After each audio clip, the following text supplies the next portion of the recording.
Tuladhar blood donor एसोसिएसनको केन्द्रीय सदस्य र नेपाल रेड क्रस सोसाइटी नेपालको संस्थाको आदिवासी सदस्य हो।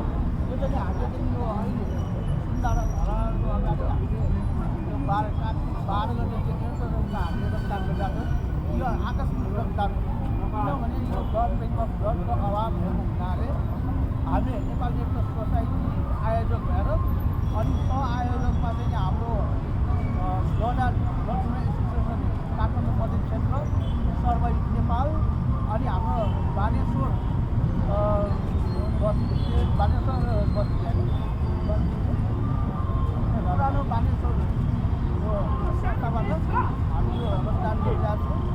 ब्लड हामी यो कलेक्सन गरेर हामी यो 12 बजेदेखि हामीले कार्यक्रम गरिरहेका छौँ र यो ब्लड जति पनि यो कलेक्सन गरेर हाम्रो ब्लड ब्याङ्क हाम्रो नेपाल रेड क्रस सोसाइटीको ब्लड ब्याङ्क तर्फबाट हामी त्यहाँ पठाउँछौँ। अहिले हामी निरन्तर रूपमा हामीले गरिरहेका छौँ। योभन्दा पहिला चाहिँ हामीले सालभर हलमान सालभर अगाडि त्यहाँ पनि हामीले सेप्टेम्बरमा 3 महिना हामीले रक्तदान गरेँ। योभन्दा पहिला हामी वसन्त पूर्व पनि हामीले 3 महिना यस्तै आकस्मिक रक्तदान गर्दै आइरहेको त्यहाँ हामीलाई जानकारी गरेको र केही पनि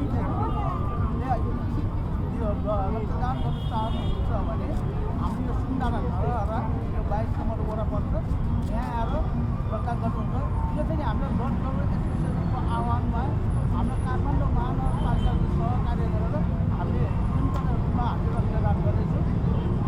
यसमा चाहिँ हाम्रो काठमाडौँ महानगरपालिकाले जति पनि यहाँ केन्द्रबाट रक्तदान